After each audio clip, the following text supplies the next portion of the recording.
Price Lord. இந்த காலை வேளையிலே உங்களை சந்திப்பதில் ரொம்ப சந்தோஷம். இந்த உலகத்தில் ஒரு மனிதன் பலவிதமான பிரச்சனைகளை சந்திக்கிறான். அதில் முக்கால்வாசி பிரச்சனை மனிதர்கிட்ட இருந்து மனிதனுக்கு வருகிற பிரச்சனை. அதாவது உங்கள் பிரச்சனைகள் எல்லாத்தையும் யோசித்து பார்த்தீங்க அப்படின்னா, உங்களுக்கு யாரோ ஒருத்தர்கிட்ட இல்லைருந்து யாரோ மனிதர்கிட்ட இருந்து வருகிற பிரச்சனை தான் ஒரு முக்கியமான பிரச்சனையாக நீங்கள் யோசிப்பீங்க. அந்த பிரச்சனைகளுக்கெல்லாம் எல்லா பிரச்சனைகளுக்கும், அதாவது ரிலேஷன்ஷிப்ஸில் உறவுகளிலிருந்து வருகிற எல்லா பிரச்சனைகளுக்கும் ஒரே ஒரு தீர்வை ஆண்டவராகிய இயேசு இங்கே சொல்லியிருக்கிறார். மத்தேயு 7:12 இப்படியாக சொல்கிறது: ஆதலால் மனுஷர் உங்களுக்கு எவைகளை செய்ய விரும்புகிறீர்களோ அவைகளை நீங்களும் அவர்களுக்கு செய்யுங்கள், இதுவே நியாயப்பிரமாணமும் தீர்க்க தரிசனங்களுமாம். அதாவது ஒரு மனுஷன், அதாவது உங்களுக்கு எதிராக இருக்கிற ஒரு மனிதன், அவர்கிட்ட இருந்து நீங்கள் என்ன எதிர்பார்க்குறீங்களோ நீங்கள் அவருக்கு செய்யுங்க அப்படின்னு சொல்கிறாரு. அதாவது அந்த மனிதன் இடத்துல இருந்து உங்களை வைத்து நீங்கள் அங்கிருந்து யோசித்து அந்த மனிதன் என்ன ஃபீல் பண்ணுறார் என்பதை உணர்ந்து அவர்களுக்கு நீங்கள் செய்ய வேண்டும், அன்பை செலுத்த வேண்டும் என்று ஆண்டவர் சொல்கிறார். இதுவே நியாயப்பிரமாணமும் தீர்க்க தரிசனங்களுமாம். அப்படின்னா என்ன அர்த்தம் அப்படின்னா, 613 கட்டளைகள் பழைய ஏற்பாட்டில் தோரா, அதாவது முதல் 5 புத்தகத்தில் எழுதியிருக்கிற மொத்த கட்டளைகள் 613 கட்டளைகள் ஆண்டவர் கொடுத்திருக்கிறார். தீர்க்க தரிசிகளுமாம் அப்படின்னா பெரிய தீர்க்கதரிசிகள், சின்ன தீர்க்கதரிசிகள்னு அநேக தீர்க்கதரிசிகள், எரேமியா, ஏசையா, ஆபகூக் போன்ற பல தீர்க்கதரிசிகளின் புத்தகங்களை நம்ம பார்க்குறோம். அவங்கெல்லாம் இஸ்ரவேலுக்கு நேராக என்னென்ன சொல்லியிருக்காங்க என்பதை நம்ம பார்க்குறோம். இந்த எல்லா தீர்க்கதரிசிகள் புத்தகத்தையும் சேர்த்து, எல்லா நியாயப்பிரமாணத்தையும் சேர்த்து இந்த ஒரு கட்டளையை ஆண்டவர் நமக்கு சொல்லுகிறார்.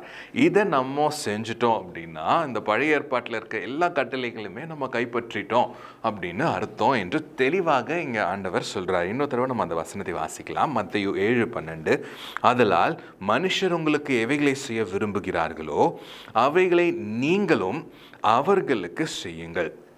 இதை கொஞ்சம் நம்ம விரிவாக யோசித்து பார்க்கலாம். இப்போ உலகத்தில் எடுத்துக்கிட்டோன்னா ஒரு பிரச்சனை நடந்துகிட்ருக்கு. ரஷ்யாவுக்கும் யுக்ரைனுக்கும் பிரச்சனை நடந்துகிட்ருக்கு. ரஷ்யன் அதிபர் குண்டு போடுறார், யுக்ரைன் மேலே குண்டு போடுறார். ஆனால் அவர் இப்படி யோசிக்கிறாருன்னு வச்சுக்கோங்களேன், யுக்ரைனில் நான் உட்காந்துருக்கிற நேரத்தில் ரஷ்யா கிட்டேருந்து ஒரு குண்டை நான் எதிர்பார்ப்பேன்னா, ரஷ்யன் அதிபர் உக்ரைன் மக்கள்கிட்ட இதை செஞ்சால் நான் யுக்ரைனில் இருக்கிறேன்னா எப்படி ஃபீல் பண்ணுவேன், எந்த மாதிரி உணர்வேன் அப்படின்னு அவங்க இடத்துல ரஷ்யன் அதிபர் அவரை வைத்து யோசித்தா, இதை அவங்க எனக்கு செஞ்சால் எப்படி இருக்கும் அப்படின்னு யோசித்து பார்த்தாருன்னா நிச்சயமாக குண்டு போட மாட்டார். இதை உலக தலைவர்கள் யோசித்தாங்க அப்படின்னா அவங்களுக்குள்ள நிச்சயமாக பிரச்சனை வராது. நம்மளும் இதை நல்லா புரிந்து கொண்டு நம்மளுடைய குடும்பத்தில், நம்மளுடைய வேலை ஸ்தலத்தில், நம்மளுடைய சமுதாயத்தில் நம்ம செஞ்சோம், இந்த காரியங்களை நம்ம செஞ்சோம் அப்படின்னா நம்ம அதிகமாக தேவனுடைய அன்பை வெளிப்படுத்துகிறவங்களாம் நம்ம இருப்போம். உதாரணத்துக்கு உங்கள் குடும்பத்தில் யோசிங்க. உங்கள் குடும்பத்தில் நீங்கள் அதிகமாக மதிப்பையும் அன்பையும் எதிர்பார்க்குறீங்க, ஆனால் உங்களுக்கு கிடைக்கல அப்படின்னா இன்னொரு விதத்தில் யோசிச்சு பாருங்கள். நீங்கள் எந்த விதத்தில் அன்பையும் மரியாதையும் உங்கள் குடும்பத்தில் இருக்க மற்றவங்களுக்கு நீங்கள் கொடுக்குறீங்க. அவங்கக்கிட்டேருந்து நீங்கள் என்ன எதிர்பார்க்குறீங்களோ நீங்கள் அதை அவங்களுக்கு செய்யுங்க.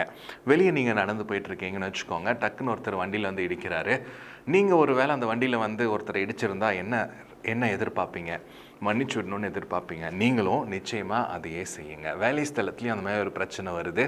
அந்த பிரச்சனையில் நீங்கள் எதிரில் இருக்க மக்கள் இடத்துல நின்று யோசித்து பாருங்கள், என்ன செய்யணும்னு நீங்கள் யோசிங்க. நிச்சயமாக நீங்கள் செய்கிற காரியம் ஆண்டவரின் அன்பை வெளிப்படுத்தக்கூடியதாக இருக்கும். ஆண்டவர் சொல்லியிருக்கிற ஒரு முக்கியமான கட்டளையை இந்த கட்டளையை நம்ம கடைப்பிடிப்போம் என்றால் ஆண்டவரின் அன்பை நீங்கள் இருக்கிற இடத்துல பரப்புகிறவர்களாய் நீங்கள் காணப்படுவீங்க. உங்களை பார்க்கிற மக்கள் ஆண்டவரின் அன்பை பார்ப்பாங்க. உங்களை தேடி கேட்பாங்க, பிரதர் நீங்கள் வித்தியாசமாக யோசிக்கிறீங்களே ஏன் அப்படின்னு கேட்பாங்க. நீங்கள் ஆண்டவருடைய அன்பை பகிர்ந்து கொள்ளலாம். நம்ம ஜெபிக்கலாம். அன்புள்ள பிதாவே, இந்த நாளுக்காக நன்றி செலுத்துகிறோம். மத்தேயு 7:12 நீங்கள் சொல்லியிருக்கிற மாதிரி நாங்கள் அன்பு செலுத்த உதவி செய்யுங்க. மற்றவங்க இடத்துல எங்களை நாங்கள் வைத்து யோசிக்க உதவி செய்யுங்க. மற்றவங்க கிட்டேருந்து நாங்கள் என்ன எதிர்பார்க்குறோமோ அதை நாங்கள் செய்ய உதவி செய்யுங்க. நாங்கள் செய்யும்போது எங்களை சுற்றி இருக்கிற சமுதாயம், குடும்பம் மற்றும் மற்ற உறவுகள், நாங்கள் வேலை ஸ்தலம் வித்தியாசமாக இருக்கும். உங்களுடைய அன்பை பிரதிபலிக்கக்கூடியதாக இருக்கும் என்பதை அறிந்திருக்கிறோம். இயேசுவின் நாமத்தில் பிதாவே, ஆமென்.